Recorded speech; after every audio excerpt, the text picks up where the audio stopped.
What's up, guys? This is Taylor.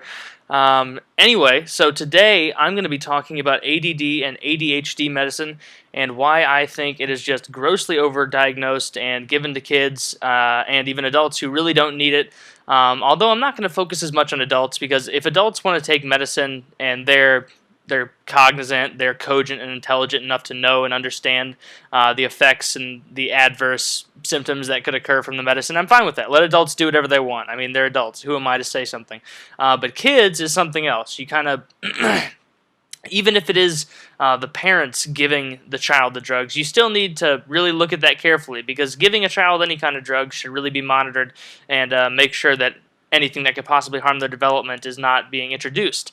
That should go without saying. That's not a controversial issue at all. So, anyway, so pretty much everybody here on college campuses, if they want Adderall or Vyvanse or Concerta or whatever brand of amphetamine used for studying they want, they can just walk out and find it somewhere. It's not that difficult. And most of the people here, I would say all of them, are legal adults. So I respect what they can do whatever they want. I don't really care about that. What I do want to talk about is these kids who are just 5, 6, 7 years old getting diagnosed with ADD or ADHD and then being slapped with Adderall for their entire lives. That's not a healthy behavior. It's not something that's good for the child. It's and I'm not even going to go into the physical effects of taking Adderall, even if the only physical effects that it had were poor diet because it makes you not hungry, or increased, I guess doesn't it stress your cardiovascular system pretty hard? I think it does. As an amphetamine, that would kind of make sense. So, yeah. So I'm not even going to talk about the adverse health effects from a biological standpoint. I just want to talk about it from just kind of that child's point of view and how that's going to affect him growing up in that standpoint. Just think, I'm sorry, getting so much shit in my throat. Think for a minute about how you were in second grade. Now just think, just try and remember back. I know it's a long way, but think about how you were in first or second grade. Now, were you a child that would sit around and obey and listen and, be very constructive, but also very kind and making sure that everybody gets done what needs to get done around the classroom? No, of course not, because you're a child, and children don't act like that. Children are rowdy. Children are rambunctious. That's natural. That's part of their social paradigm. It needs to be understood that kids need to socialize like that in order to develop properly. When you see a child like that and you immediately stigmatize him as weird, as different, as dysfunctional just for expressing creativity as a young child, think about what that life lesson is that you've told him. Just think about the subtext in that. Think about what that's going to mean later in life. That means that later in life he's just going to assume, oh, I'm just not as good as everybody else. It's just a damn shame. And people are probably thinking right now, oh, now you're just exaggerating. That's absolutely ridiculous. That's stupid. And a perfect example to refute that. My old high school had something called a learning center where everybody who had mild learning disorders could go in and get that taken care of, and they would help with classes and whatnot, and you could take tests there.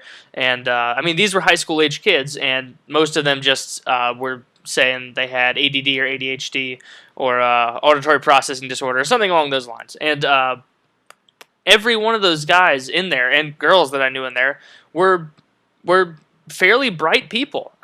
Some of them clearly, as with any class, there are dumb people everywhere. But for the most part, you wouldn't walk into that class and think, wow, this is a different class than all the other ones. These kids are distinctly different in their mannerisms. You wouldn't think that because these kids are so similar. And it's just a damn shame that so many of them have been raised on this drug that tells them, oh, no, you know what?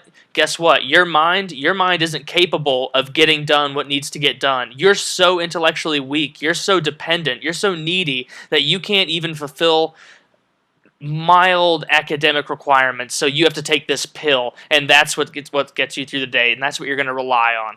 And it's really apparent. There are some people on this college campus that you can tell have been taking Adderall their entire high school years, because there's a difference between the kids who take Adderall twice a semester for midterms and finals, and kids who take it every day just an extended release capsule, and so they're constantly on this stuff. It's ridiculous. My ex girlfriend used to take I don't remember, maybe it was no, it was Adderall. Yeah, definitely Adderall. That's the most popular one right now. I think like a few years ago they pulled Ritalin off because it was just so incredibly just terrible, But who would have guessed, giving your child just handfuls of speed every day and shipping them off to school might not be a good idea. Whatever. So just think about that. Not even the biological effects, not even health effects of this medicine on the child. Just think about the subtext of what you're telling him, because that message isn't a message of help. That's a time in the child's life when they need to figure out how to handle things on their own. If that child doesn't develop properly and you just give him a crutch or her a crutch for their entire life, they're going to struggle because of that, and that makes you irresponsible, because you should have recognized as a teacher or as a parent or what have you that that child was going through a developmental stage and that they really didn't need the medicine that early in life. And of course there are outliers to these scenarios, because I can already see the comments flooding in for people who didn't watch the video up till now who are just going to say shit along the lines of, I have ADD, I need the medicine, I can't even focus long enough to finish this sentence, lol, and shit like that. Which, first of all, don't get me started on people who just play off and pawn off all of their little insecurities on their disorders, even when it's not even a big disorder, and especially if it's not even true. That goes doubly for obsessive compulsive people who assume that they are obsessive compulsive because they like a little bit of cleanliness, a little bit of neatness. Like, no, that is not obsessive compulsive. I was incredibly obsessive compulsive in 6th grade and 7th grade. It got to the point that it was really hindering my life. Like, I had to just count random stuff all the time, or I thought I was gonna die, or I'd have to go do something like go dig a hole in the backyard for no reason for 2 hours because I thought my dog was gonna pass out if I didn't, or just stupid weird stuff like that. That looking back on it, I'm like, holy shit, how did I think that was even a reasonable thought? And I didn't think it was a reasonable thought, and that was the weirdest thing about dealing with that, is that you realize in your head how ridiculous it is, but you just can't bring yourself to stop thinking and dwelling about it.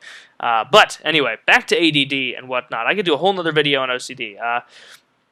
So ADD, all this to say, children are meant to be rambunctious and crazy. You don't have to strap them with a pill just to make a parent's job mildly easier, because that's just laziness. Because anyone who's seen a child who's on this Ritalin shit knows that that's not how the child normally acts. They're just quiet and reserved and just weird and ultra focused and antisocial for the most part, and it's not good for the kid. There's another example, if you want to bring it up. Sending kids on this medicine to school every day, especially when it gets to be middle school and high school, that's going to have pretty that's going to have pretty bad side effects on their social life, because I don't think that needs any explanation. But anyway, that's all I got to say about this for now. Let me know what you guys feel about ADD and ADHD and whatnot, and tell me if you think it's really overdiagnosed, or if people really do need this medicine so fervently. But let me just say, as kind of a final closing point, to those of you who really are saying, yeah, we need this medicine, I can't study without it.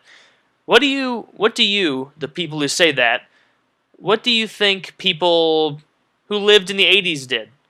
Or the 70s? Or the 1870s? Or the 1640s? Or in fact, every other human who ever existed who had any difficulty focusing on something simply because it's boring, it doesn't particularly interest him or her? ADD is an inherent personality trait. It's just how we are. Some people are naturally more inquisitive and they want to be just bolting around and looking all over the place and just being like that. And that's fine, and that should be fostered and catered in kids to an extent, clearly, not just letting the kids run around and throw monkey shit at the walls. I don't know where they'd come in contact with monkey shit. Probably their feces is more reasonable. But anyway, that's all I got to say. Hope you guys enjoyed, and leave a rating. Talk to you later.